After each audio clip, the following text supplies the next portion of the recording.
안녕하십니까, 박성호입니다. 한국인들에게도 제법 익숙한 중국의 절경 중 하나인 계림입니다. 가마우지를 이용한 어로 활동으로도 유명합니다. 7천만 년 역사가 만든 카르스트 지형의 독특한 산들이 편안한 느낌을 줍니다. 하늘이 그려놓은 신선의 세계와도 같은 때묻지 않은 천혜의 절경을 자랑합니다.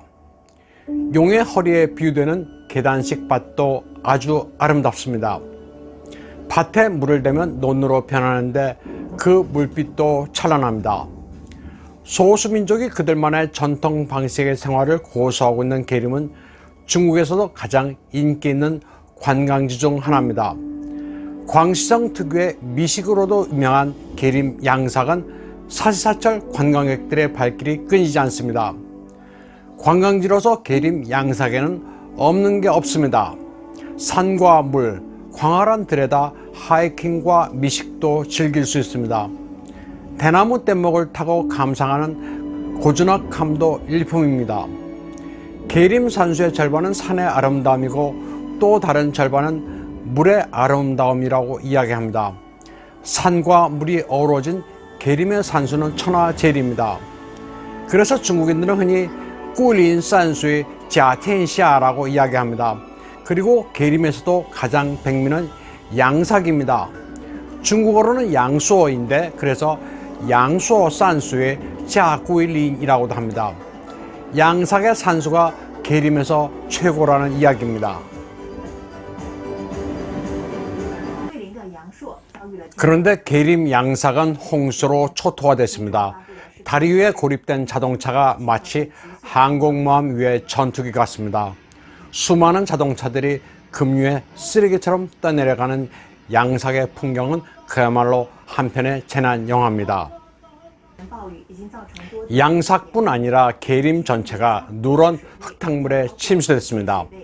그래서 중국인들은 양수 홍자의 자텐샤, 양삭의 홍수재해가 천하제일이라고 이야기합니다.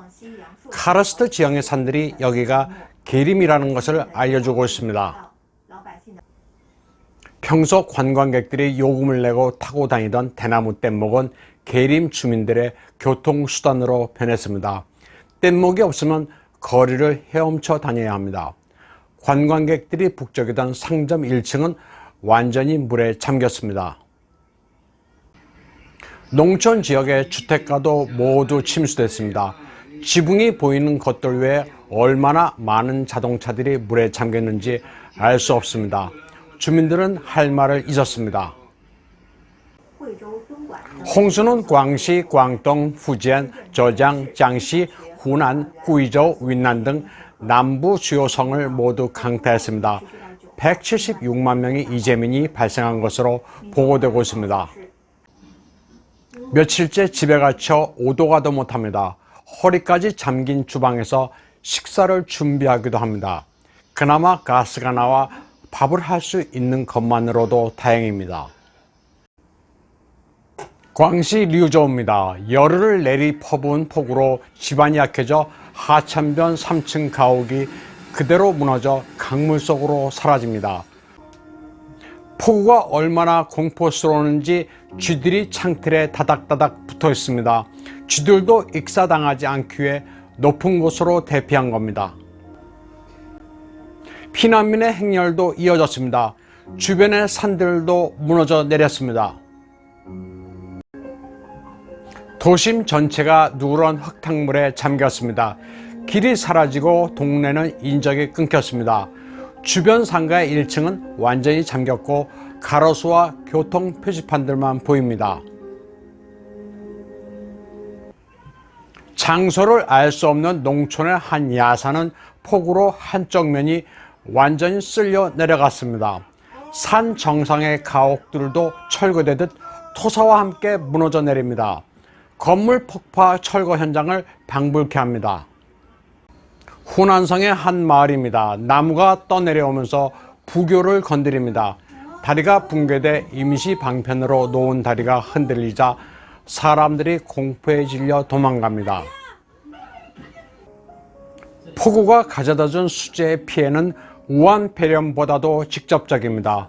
집과 일터가 물에 잠겨 어디서부터 복구할지가 막막합니다. 사실 중국에서 자연재해는 매해 연례 행사나 다름없는데 올해 수재는 50년 만에 한 번 정도의 규모라고들 합니다. 관영 매체가 보도를 제대로 안 해 실상이 잘 알려지지 않았지만 요즘은 소셜미디어가 발달해 재해 참상이 실시간으로 전파됩니다. 우한 폐렴이 아직도 기승을 부리고 있는 와중에 엄습한 자연재해, 민심이 아주 흉흉해지고 있습니다. 경자년인 올해는 특히 유백원의 예언이 적중했다고 해서 더욱 그렇습니다. 봄, 여름에 물난리가 나서 가을, 겨울에 기근이 닥칠 것이라는 예언이 그대로 들어맞고 있습니다. 또 번화시 변왕양, 고루각 변리강이란 구절은 남부 지방을 휩쓸고 지나간 수재를 예언했다고 합니다. 북적거리는 도심이 물결이 사나운 바다로 변했고 높은 건물 역시 진흙으로 덮였습니다. 오늘 방송은 여기까지 하겠습니다.